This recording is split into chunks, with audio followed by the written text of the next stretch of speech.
तो भारत और पाकिस्तान के बीच 23 अगस्त को एनएसए स्तर की जो बातचीत होनी है, इससे पहले ये गिरफ्तारी हुई है। पाकिस्तानी फौज भी उससे पहले हरकत में आ गई है। आज तक को मिली एक्सक्लूसिव जानकारी के अनुसार पाकिस्तानी फौज सीमा पर घुसपैठ कराकर बातचीत को नाकाम करने में जुटी है।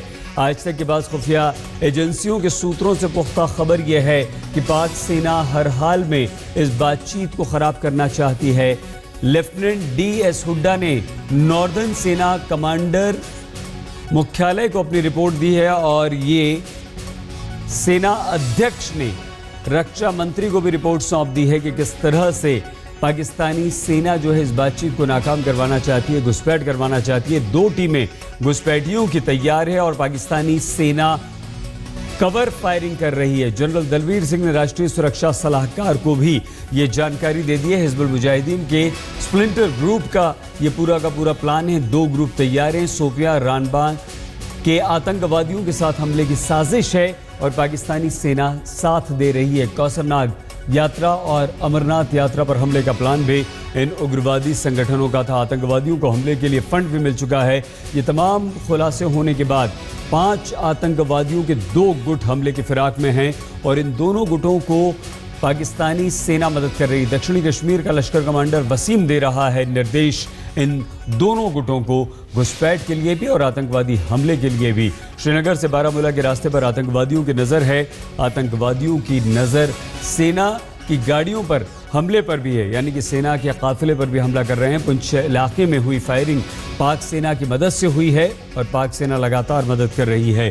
23 अगस्त से पहले आतंकवादी घुसपैठ कराने की साजिश है ताकि 23 अगस्त को होने वाली एनएसए स्तर की बातचीत को प्रभावित किया जाए। पुंछ इलाके में आतंकवादियों की 5-6 टीमें घुसपैठ की कोशिश में है। पाकिस्तानी टीम इन्हें कवर कर रही है, इनकी मदद कर रही है। KG सेक्टर में 2-3 टीमें घुसपैठ की कोशिश कर रही हैं। हर टीम के पास हथियारों के साथ साथ भारतीय करेंसी भी है। भारी मात्रा में हथियार है।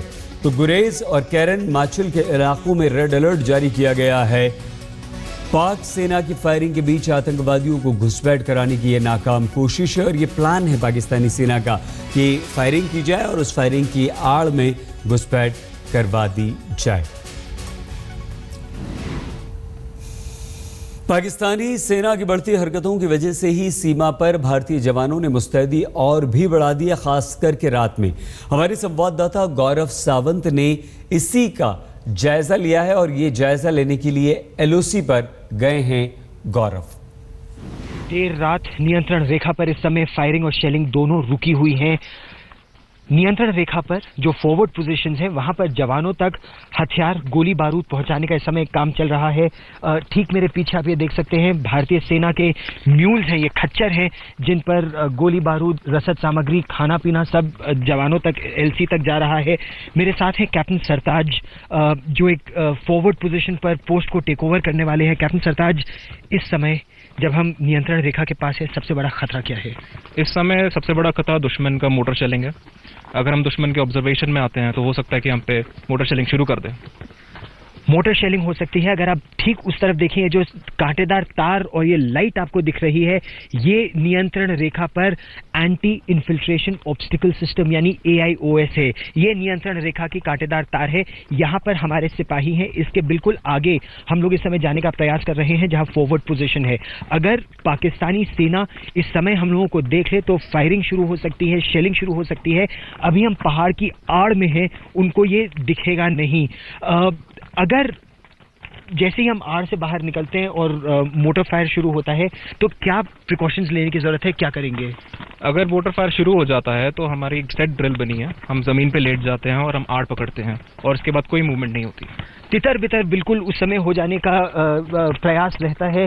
अगर आप इन जवानों को भी देखें, सेना के ये जवान अपना हेलमेट, बुलेट प्रूफ जैकेट लगातार पहने हैं क्योंकि यहाँ पर कोई सेकंड चांस की बात नहीं है। किसी भी समय शेलिंग का खतरा है।